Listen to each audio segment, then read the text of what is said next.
Dark Satellite Media. You're listening to the Everyone But Us podcast, straight from the heart of London. What's happening, everyone? We're back. Another episode of the Everyone But Us podcast. We are here in Nuremberg. This is day 6 of the Rebellion 8 tour. It's been amazing so far. Been no casualties. No one's fallen in the canal. No one's fucking been found dead or anything. So, well, it's going good. Yeah. Not yet. Yeah. Maybe one today. But. Yeah. I feel like I'm dead today. Yeah. There's been plenty of beers and plenty of drinks and food going around, so it's been really good. We all kept ourselves hydrated and shit. But anyway, enough of my bullshit talk. We've got a special guest here today. A very special guest. Very, very special. Nah, very special guest. Someone who a lot of people in the hardcore scene would definitely know, would have heard his band, would have definitely hung out with him at many shows in the US and of course here in Europe. So I'd like to take this opportunity to welcome Bryan, Death Before Dishonor, to the podcast. Woo!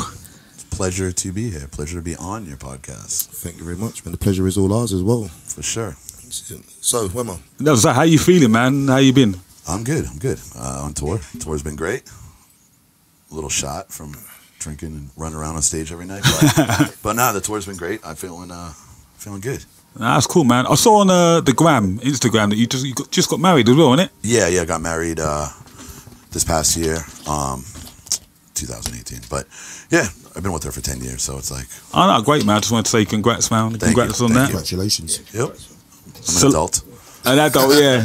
We all have to grow up at some point. Do you know what I mean? I've still got plenty of growing up to do, don't worry about that. So like Lewis said, man, we're out on the Rebellion 8 tour. And I've been watching DBD every night, and you guys have been killing it, man. So how's it been for you, like this tour so far? I think this tour's been great. Response-wise, kids have been getting into it. I think all the bands are great. I think this package is awesome. It's great to be on a tour with other bands that I enjoy. You know, all you guys, all the bands. I mean, it's been great, and I think this tour has been great for us as a band. You know, it's been a little bit since we did like a proper European tour.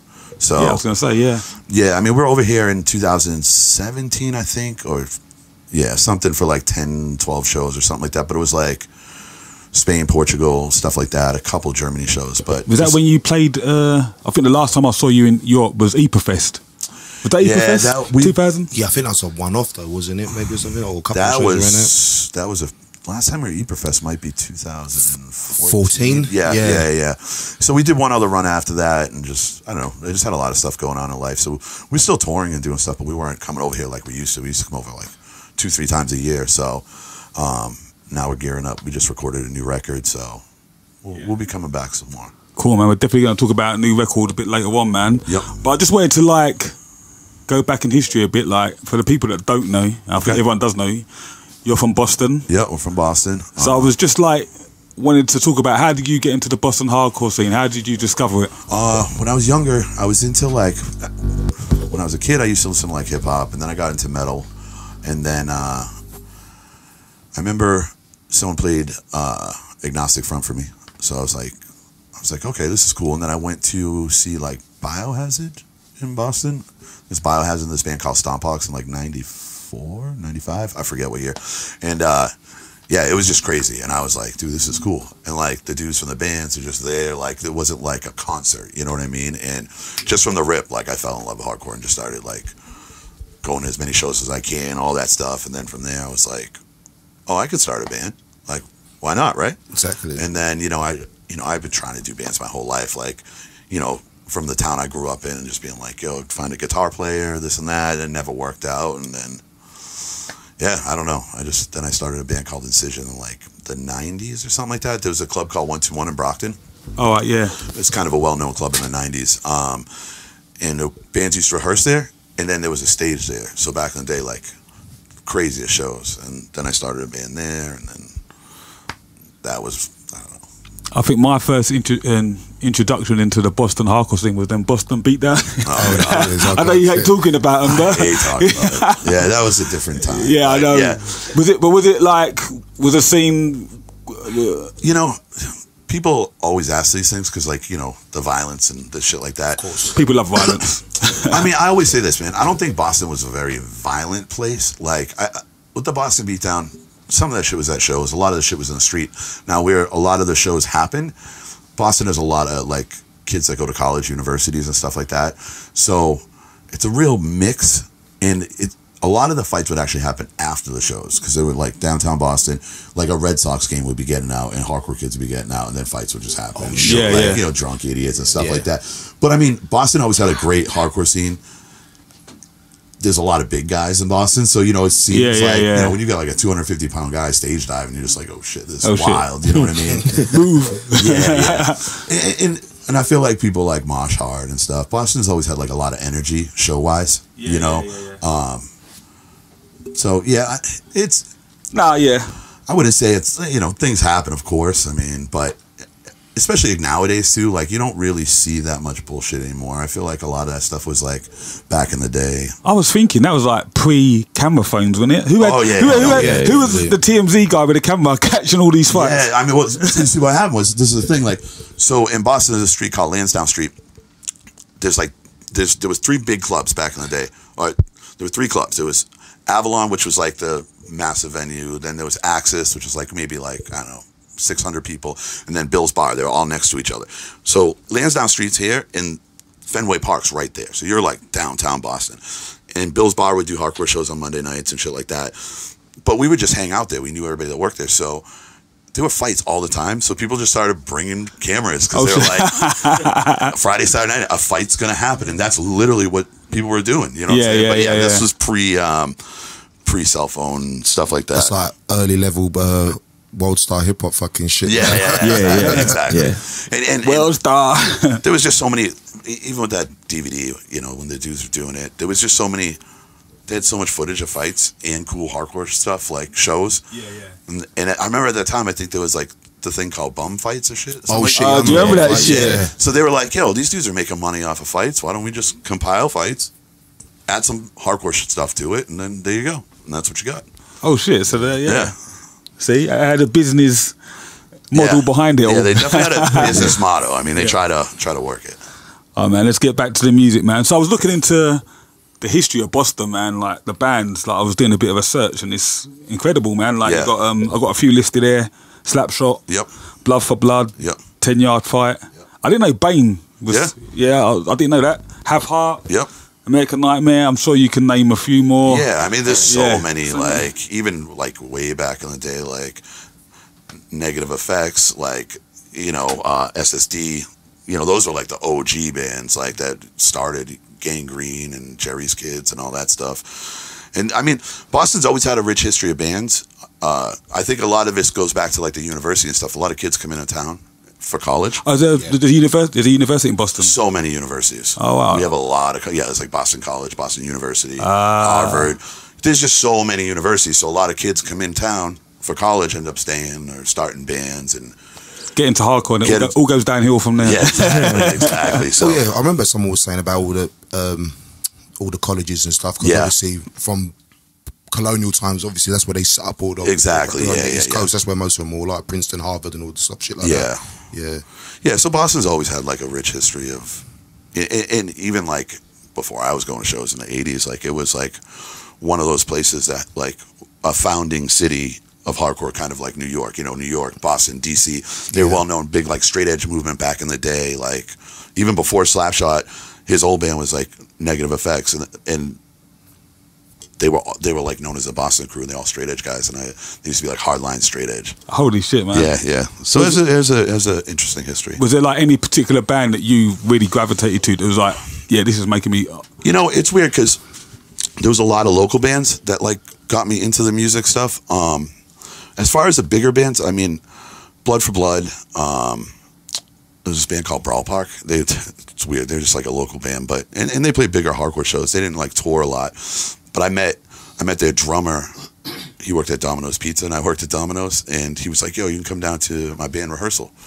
And they were playing shows like Madball and stuff like that. So that helped me get into like the actual music aspect of it. But as far as me, like most influential band was Agnostic Front when I got into hardcore. Like that really was. So like, it was like the more. Yeah, that was like when I heard One Voice, I was like, this is perfect. This is everything I want. And to this day, it's one of my favorite records. Oh, cool, man. That's fucking, I would say Biohazard for me. Then then from Madball I learned about Agnostic Front. But Agnostic Front was definitely one of my favourite. What about you guys? Earliest bands, well, what got me into it, like American Man's definitely Madball. So it's kind of mad I'm actually on a tour with fucking Madball as well. Like, pretty surreal for me personally. Yeah, for real. But yeah, it was just Madball, listen to them, and then after that, just checking out some local shit from where we're from in the UK, and then obviously getting that into the Ruction stuff. Right. And that's how I got into it. I went that path from Biohazard. My mate was into Biohazard, and he was just like, yeah, check this out, check this out. I was like, holy shit, man. That was like just when State of the World Address had just come out, so he showed me that. And then I heard Urban Discipline. I was like, so good. Fuck. Yeah, man, that's a great record. Yeah. And then someone showed me Madball. It was on that some kind of sampler tape with a magazine. They had Lockdown on there, and I was hooked. And then I got into sick of it all and shit like that. Yeah, standard 90s old guy getting into hardcore shit. Yeah, Agnostic Front definitely did it, but like you said, Biohazard, Urban Discipline, I was just like, you know, that was amazing. Madball set it off. Dude. I think it's all, you're right. It's typical that era. Do you know, we always have this discussion every time with all the people that we have on the podcast, and the stories are kind of the same. Yeah, you know what I mean, but like, it's always cool to find out from other people how they discovered hardcore. Man. Absolutely, I think it's always cool. But Death Before Dishonor started in 2000, right? 2001. 2001. So if we go more into detail, what was that process like? How did you find your guitarist? All right, so I had an old band called Incision. We were a band for I want to say 4 or 5 years. Like, we put out one CD, but you know, we never toured properly. We did weekends and stuff like that. Was that a straight hardcore band? Yeah, it was a straight up hardcore band. Yeah. And then that band fell apart, and then my guitar player, he was in a band called League of Pain, my original guitar player back in the day. Yeah. And that was another local band. Their band broke up, and I was like, all right, well, time to start a band. And my original drummer was a drummer for my old band too. So me and him started looking for members. So we got Eric on guitar. He played for League of Pain. We knew him. And then Frankie, I met. Frankie's a little bit younger than me. And I remember asking him, because I was trying to find some younger kids. I'm like, you know anybody who plays bass? And he's like, yeah, I play bass. And I'm like, you don't play bass. Because funny story, before my drummer was like, yeah, for sure going to do it, we were kind of looking for a drummer. One day at the rehearsal space, Frankie was there hanging out. And he's like, I play drums. And he started playing drums. He couldn't play drums. He can hold a beat, but he's not like a proper drummer. Yeah, he couldn't So when he was like, I can play bass, I'm like, all right, here we go. I'm like, all right, you can come down and try out. But I'm like, this kid sucks. I'm beating him up and taking his shit. Now, this is when he was younger, monstrous as he is now. But he come down and he was for real like a blues bass player. Like, he did it for school shit. And we were like, boom. So that's how that lineup, the original lineup, got compiled. We just wanted to do a hardcore band. I wanted to tour. So, the early days were definitely learning curves. We did a demo, and then we did True Till Death, and then all that stuff was, we did weekend stuff, not a lot of touring, a lot of weekends, a lot of local shows. We flew out to California with Hoods. They booked us out there for a week tour. And then finally, right before, when we wrote Friends, Family, Forever, we're like, all right, this is you have learning curves. So we're like, this is what we want to sound like. And then, we're getting a decent following in Boston, stuff like that. And we were looking for a label. And I was like, I sent out a couple different people the demos for, the pre-recording of Friends, Family, Forever. Yeah. Nobody would do it. Then I talked to Chris Wren from Bridge 9. I see him at shows. I didn't know him all, but I was like, yo, man, and he wasn't into the True Till Death record and stuff, and he came and saw us, and he was like, oh shit, this is great. And so he signed us, and then Friends, Family, Forever, and that's when we really started touring. So that was 2005, and everything just took off, and we were on the road 250 days a year. Oh shit, man! Wow. Yeah, dude. That's fucking intense, man. It was it was crazy because we had always wanted to tour, but I mean, just because you want to tour doesn't mean that you can make it work. Yeah, it's hard. So when Friends, Family, Forever came out, Bridge 9, it was coming out on Bridge 9, and around the same time, like a month before it came out, there was a tour in Europe. It was Agnostic Front, Terror, and Diecast. It was called the Unity Tour, and Terror had canceled that tour last minute. So they needed a 4-person band because it was like a bus thing. You know what I mean? So they had 4 bunks left. Yeah, so we got a call because Ono Chromag had heard the record and played it for MAD, and before it came out, and then we got a call, like literally they were like, "Yo, can you be in Europe?" It was like 10 days away to go on tour with Agnostic Front for 6 weeks. I was like, "Yo, shit. that's," and they say on a bus, and I'm like, "Yo, I didn't have a passport. I had like some court shit going on." I literally went, "Yep." I called up Bridge 9. I was like, "Yo, can we borrow money for plane tickets?" Blah, blah, blah, blah. And next thing you know, we're on tour in Europe with Agnostic Front for 6 weeks. And then this is the craziest here. So then that tour is going dope. And this is another voice had come out. So Agnostic Front was touring hard on that. Agnostic Front had a tour in the U.S. afterwards. Bands canceled. Yo, you want to do the U.S. tour? All right. Wow, man. So we did 6 weeks Europe, a week off, 6 weeks in the States with Agnostic Front. And like, I got to thank Rock, like even, you know, AF, it's funny because you know, they were the band that got me into hardcore, but even when we came over and played, they were just such solid dudes. Yeah, like, because like we just clicked it right from the rip on that first tour. And when the band fell off, Roger was like, "Yo, you want to do this tour?" Yeah. I'm like, holy shit. And he pushed for us to get on, and it's just, dude, they've done so much, you know what I mean? Like, you guys have like jobs and shit, like, yeah, we quit. We were just like, fuck it. Like I was saying, like that's what we wanted to do. We didn't have like real proper jobs. No one had families or anything like that. We're all living at home, so we're like, You know, we could live at home, yeah. We didn't. I mean, we were like, I was probably the oldest at that point, and yeah, I was living at home. I was like, I didn't have like a steady girlfriend or anything. I'm like, see you later. Like, and that's all we wanted to do, and that just trickled like from like 2005 to I want to say like 2009 or 2008. There was like 3 to 4 years where we easily played 200 or 250 shows. Just you guys were fucking... It was crazy, man. It was wild. And then, like, you know, we put out a bunch of records, and then, I don't know, we got older and settled down a little bit. And now, but yeah, that's from the rip. That's how, like, you know, I always shout out Agnostic Front. They did so much for me. And like, sometimes when you get like an opportunity like that, it's hard to say no, man. Yeah. And there was nothing else holding us back. So it's like, there's a...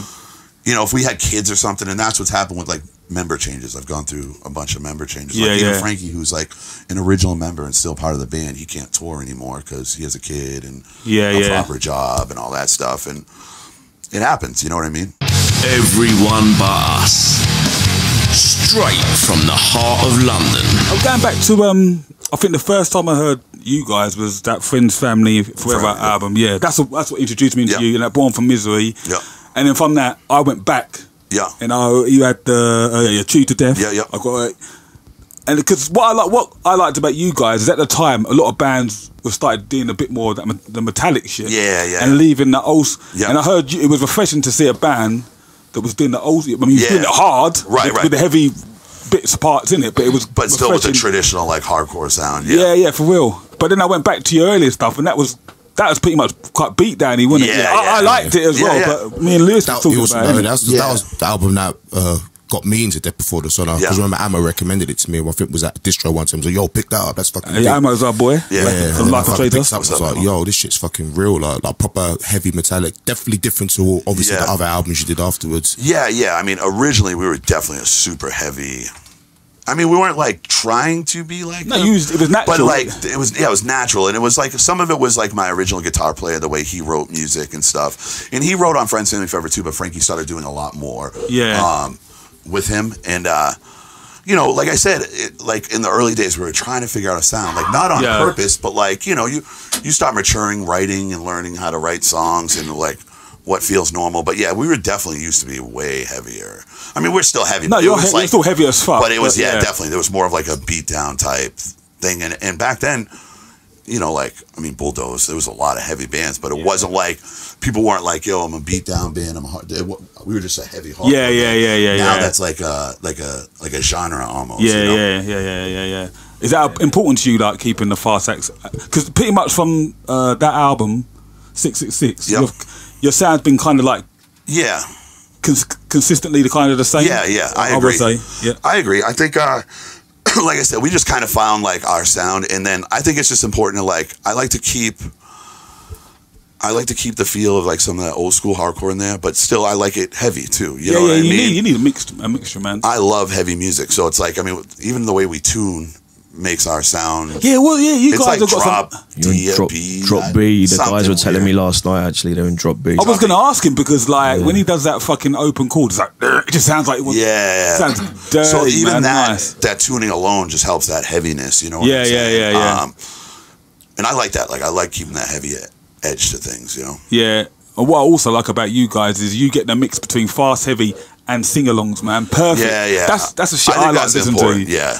We try. Yeah. I think, we like to have like catchy choruses, try to, and be heavy when it needs to be heavy, be fast when it, just a mix of everything. Yeah, cool, man. Definitely. I was going to say, so let's get touring. Obviously, you answered a few, you've already answered some of the... Yeah. But like, how would you say touring from the States to in Europe? Like, how would you say it's different? Well, first of all, I feel like the States, most cities, like 1 year a city could be great, and then it has ups and downs. It always does for the States. I just forget, man. The States is. I was having this conversation with someone yesterday. And it's such a fucking big place, man. It is. So yeah. vast. You can't. It's so vast. Yeah. So vast, man. So I mean, and now it's. There are small places in the Midwest and stuff that have great shows, but like 1 year this place could be awesome, and then it's just no one's doing shows anymore. Oh, really? Yeah. So I mean, always the big cities will always do well, but it's tough when you get into like middle of nowhere because, say you have a group of kids that like start hardcore bands and they get a venue to book shows, right? That's cool. Yeah. But if you don't keep that going and kids grow up and it's not a major city, Yeah, then it falls off. it falls off. So I mean, Europe I love because I feel like Europe is like how it properly should be done. Like you play a show, and if people enjoy your band, they'll tell their friends the next time you come back. They'll support you. You know what I mean? Yeah, and obviously, like the venues and stuff, and a lot of it is because I know it's like the government helps fund some of these things, so there's more money.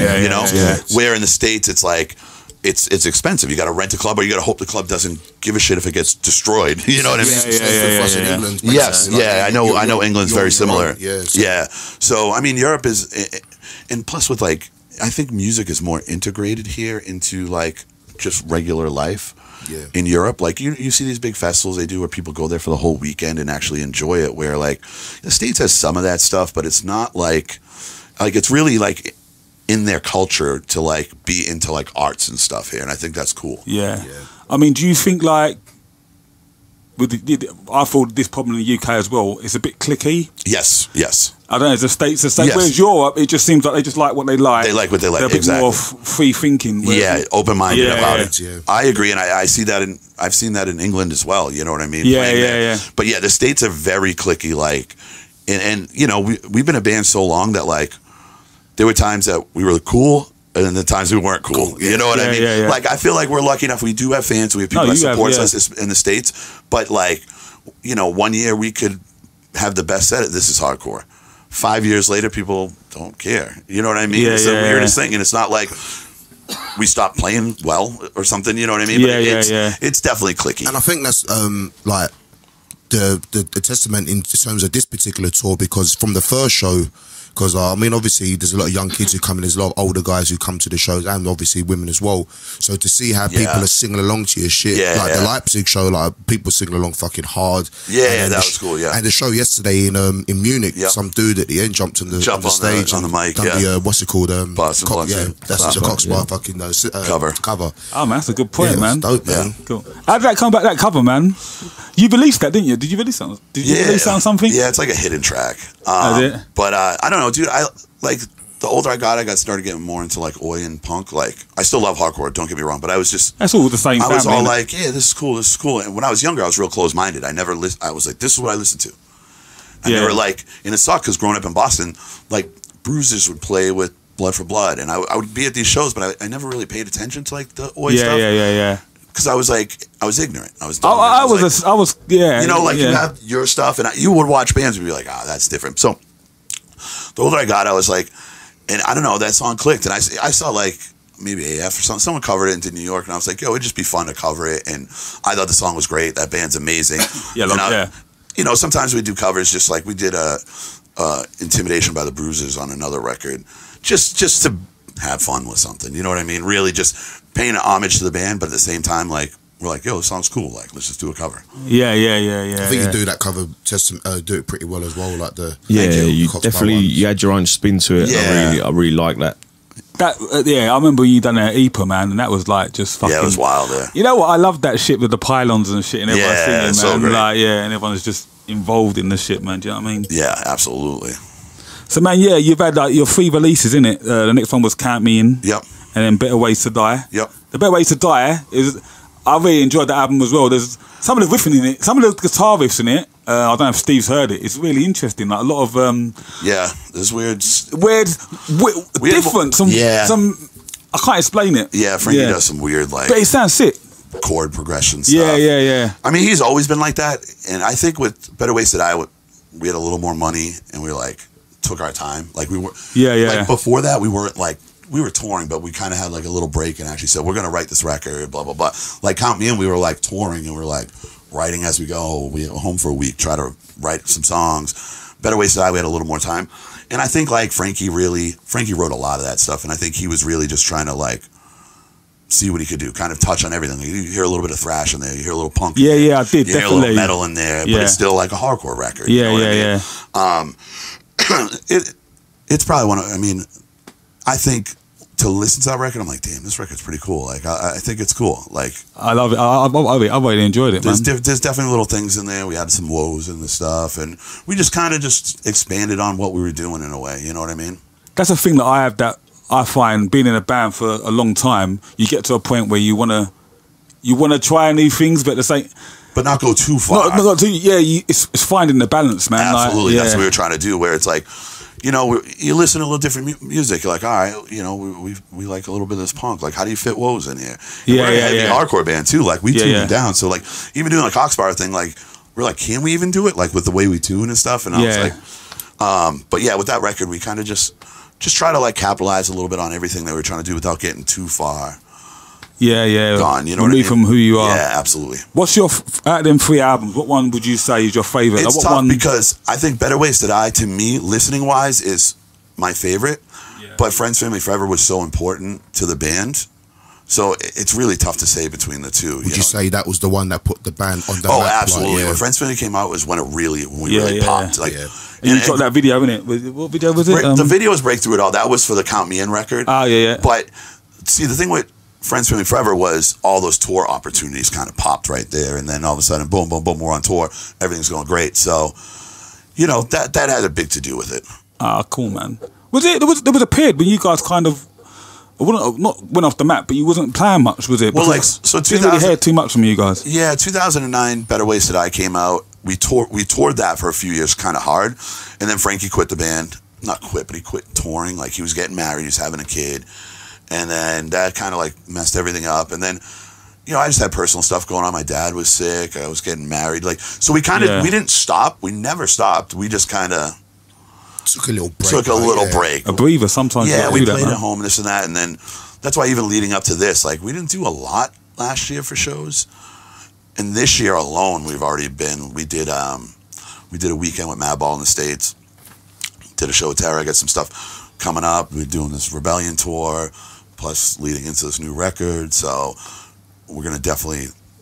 It's cool. It was cool to take a little break, and now kind of gives me a little more, like with the new record and these tours that we're doing right now. It kind of gives me a little new life back into the band. I think sometimes, like, you need to kind of stop doing it to miss it again. Yeah, I agree. No, you're totally right. Like, I love it. And I love touring. I said this forever. I'm like, I could never stop touring. And then eventually, like, real life gets in the way, and you have real things to do. And, you know, all of a sudden you get married. Now I'm not living in my parents' house anymore. I got to pay rent. I got to do this. I got to do that. And like, you know, all of a sudden, like, and you get so many band member changes because other people priorities change, and I'm just like, what am I doing, man? How many band changes have you gone through, man?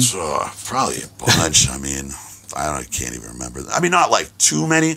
Luckily, like Colin and Ben have been with me for like a while. Colin's been in the band probably like 7 years now.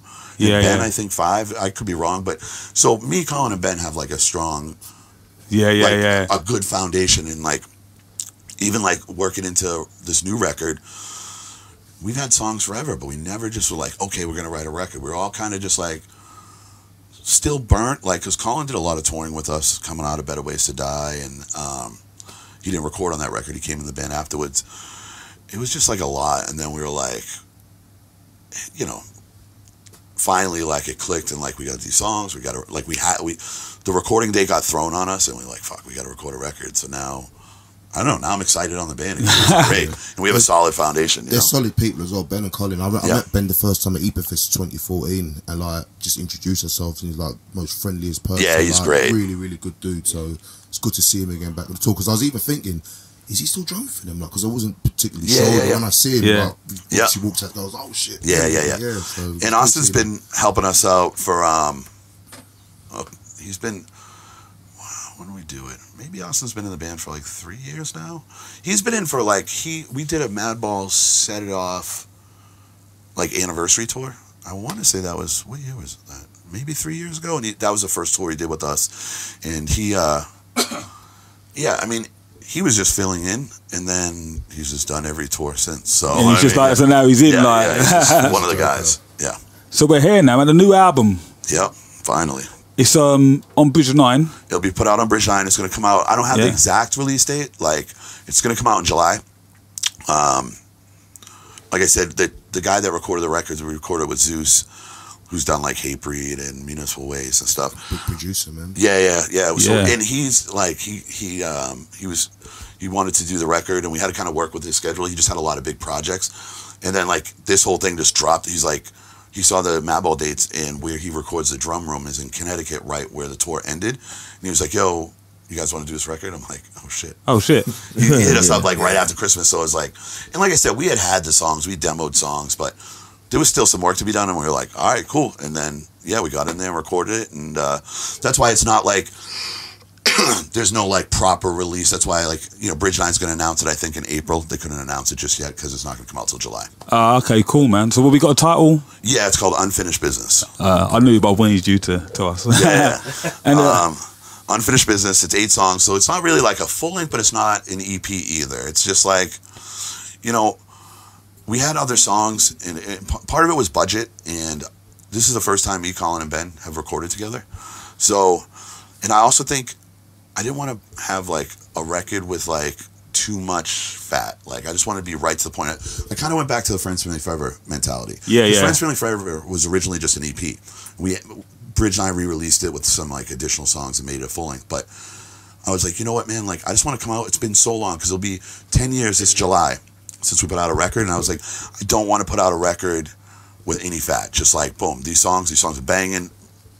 Straight through, you know what I mean? Yeah. I think that sort of suits the modern listenership as well now, because there's a shorter attention span. Yeah, absolutely. Kids don't have time to be sitting there listening to 15 tracks of shit. They'll just hear what the tracks they want to hear and just put it on, as you said, a Spotify playlist or something like that. So once this released, are you planning to hit back into Europe? Are you going to do your own headlining tour? All the like ins and outs haven't been planned, because like I said, it all kind of just, the timing dropped, and then like Bridge 9's like, all right, like I just sent the masters out before. We literally finished recording like 2 weeks before this tour, or a week before this tour. Nothing's like properly been done. We were supposed to come back to Europe in August for a couple festivals, but I think because of when the album's going to be announced, I think we're going to hold off. We're going to scrap that and come over in November. But definitely with this record, I'm like, I love the record. I think it's great, and it makes me want to do more. I'm not going to do 200 days a year anymore. Yeah. But we're definitely we really want to do some more stuff. So when I get home from this, you know, it's kind of like a snowball thing. I see it happening again. We did some cool shows at home that went really well. This is going well.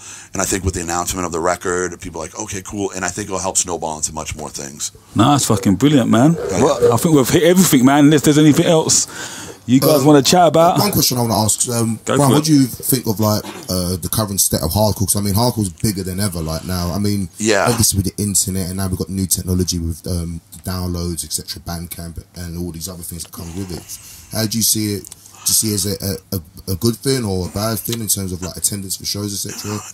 I think, you know, it's tough to say. It's definitely bigger than it's ever been. You know, in the States, there's some younger bands that are on like massive, like Vane and Code Orange, like those bands. You know, and traditionally they don't sound like a traditional hardcore band, but they're hardcore kids. You know what I mean? Yeah. And they're on like massive tours, and I think that's cool. I mean, I think that I've been asked this a lot of times, and I feel like hardcore's in a good place, and hardcore will always be hardcore, right? Yeah. I think that the day and age of like going out and finding it and all the work that you put into it, like back in the day, like when we were kids, that's gone because that, you know, but that used to make it a little more special to people like us. Yeah. And I don't want to say young kids don't have that because some of them still may feel like that, but where it's so readily available, like you can just jump on Spotify and learn about a band, where we would have to look at a thank you list and or go to a show and see all the bands. You'd watch all the bands because you'd be like, I want to learn about more bands. Now kids can go, I just want to see this band. What time do they go on? I just want to see this. I can just want to pick this song. But on the other end of the spectrum, it also opens it up for band-wise a lot more people to hear about it or find out about it, or maybe helps attendance at shows and stuff like that. So I feel like every era, it's always a double-edged sword. You know what I mean? Because people I don't want to hate on the new kids at all, because I think there's a lot of cool stuff going on. I see a lot of young kids like doing bands and shows and all that stuff. So it's always, hardcore will always be there. The fundamentals will always be there. Right. I just think that with each new era, that original mindset of how do you find out about bands? Before you'd be like, oh, this dude has tattoos, so you must, what's up, man? Because only certain people had tattoos. Now everybody has tattoos. That's correct. Right? That's not even a subculture thing anymore. Now it's mainstream society. So I feel like with the music, hardcore is a little more mainstream, but then there's still dudes that are just hardcore dudes. You know what I mean? There's people that will venture into this that maybe saw Vane play with, I don't know, some big metal. They were on tour Thursday, right? So maybe they get into some hardcore, and maybe some of these people that would never have heard of hardcore, they'll get on Spotify and hear about other bands and all of a sudden get into the music, right? We all came from somewhere. I totally agree, man. I think for the younger bands as well, it's easier to access music, but also people's attention is a lot smaller. So the band's got to really stick out. I agree. That's what this is, even with the new record, kind of like what you were saying. That's the other thing. Aside from just not putting out too much stuff, people's attention spans are short. Mine is. Too, So it's everything's got to be quick, and like you said, for a younger band, you have to make sure if someone's going to click on that Spotify, it's got to resonate. It's got to be good. Yeah, it's got to be good. You're almost up against it now. It's like 20 seconds. If it's not giving me any impact within 20 seconds, moving on. Because think about back in the day, right? You would go, all right, I only have $10. I'm going to buy a CD, right? Yeah. If sometimes you wouldn't even know. Sometimes I'd buy a CD or a tape and look and be like, all right, I think this is a hardcore band. I don't know, right? And you already paid your money. You're going to listen to that thing. I was going to say even if it sucks, you're going to listen to it, right? Because you're like, I just paid. You're not going to go in and return it and get another one. There's even times where I bought a CD and then put it in and listened to it, and I was like, I don't really like this. And then went back to it maybe a couple of months later, and then it became one of my favorite fucking. Dude, that happens too. Absolutely. So that whole it's just a different day. You know what I mean? Definitely. Nah, cool, man. Well, Bryan, I want to thank you, man, for taking the time out, man. Thank you for having me. On man. Appreciate it. You guys are fucking stand-up guys. Your fucking band's great. This tour is great. We'll pay you later. Is there any special shout-outs you want to give to anyone particular? Just all you guys, man. Thanks, man. Anybody listen to this, check out the new record. It'll be out this year, and come see us on tour. But thank you very much. Death Before Dishonor, Bryan. Thank you very much. Amazing guest. And let's drink some more beers. Let's go, man. I can't look at alcohol again. You're listening to the Everyone But Us podcast, straight from the heart of London.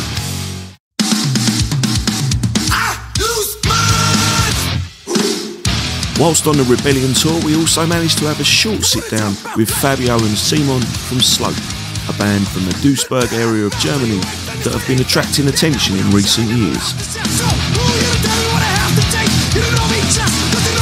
Those lucky enough to have caught the few UK dates they've done in that time will be familiar with their eclectic but hard-edged mix of styles.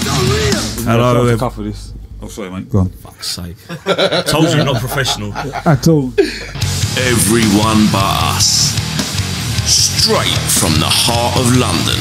I would say Slope are still possibly quite new to people in the UK. Yeah. I think we started doing music when we were like 16. Yeah. How old are you now? 17? Look on. No, I'm 25 and he's 26. We started Slope, I think, 2013 and started playing shows 2014.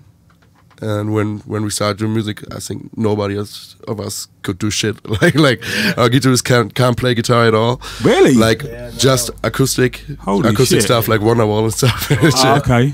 The idea was we sit together and said, okay guys, what we can do? We can do a bar or we can do a band. Let's do a band. Yeah, he did it Damn like right. this. And Fabio, he wanted to start playing guitar. But then he realized on the first rehearsal he can't play guitar.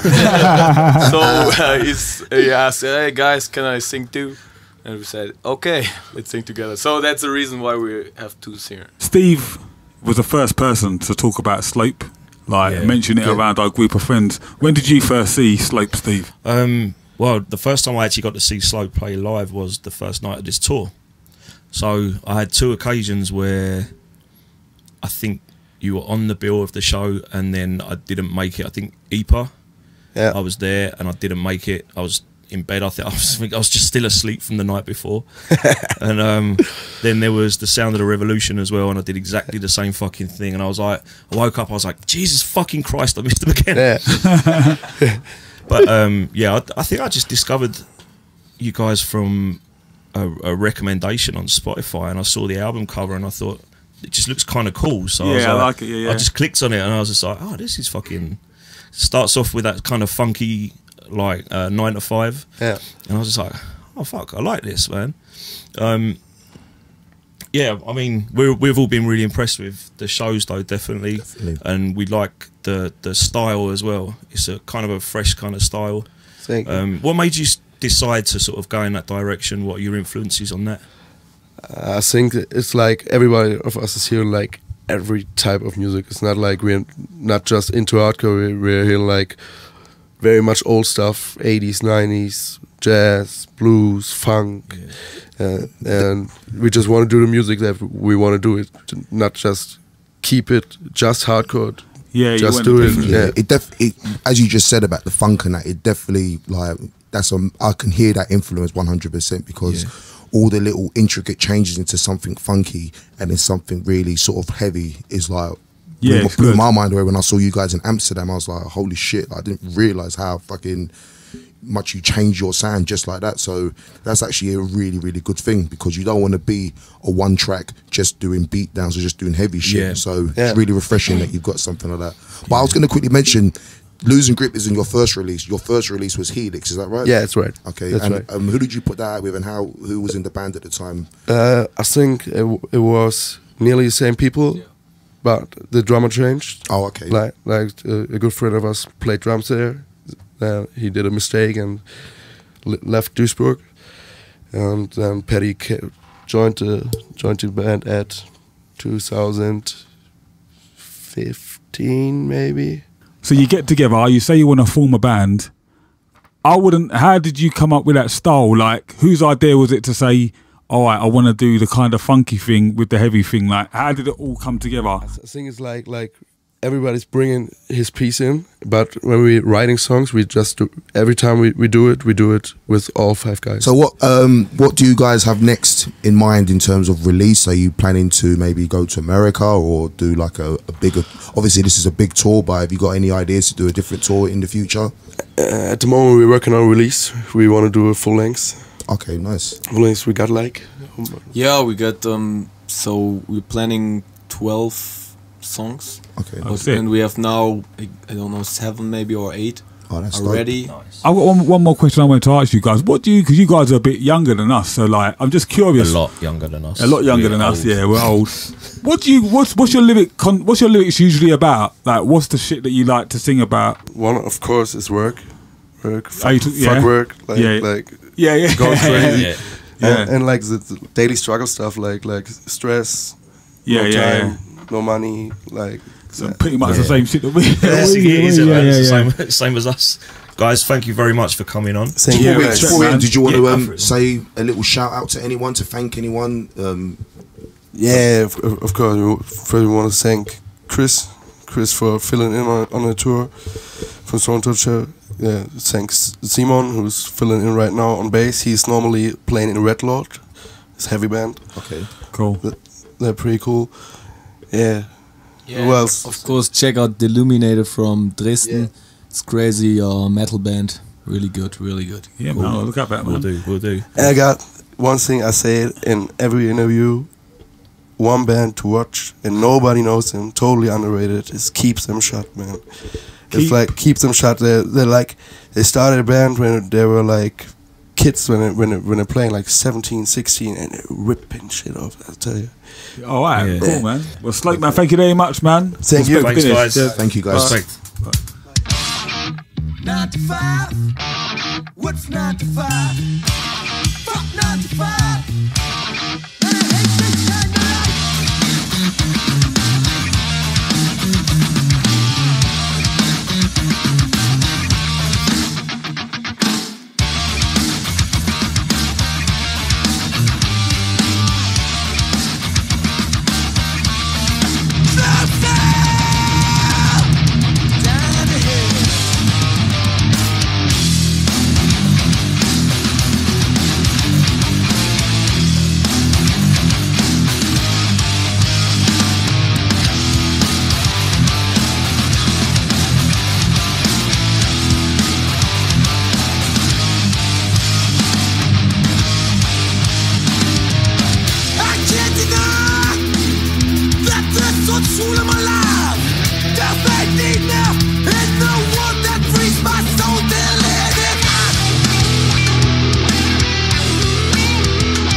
You're listening to the Everyone But Us podcast, straight from the heart of London.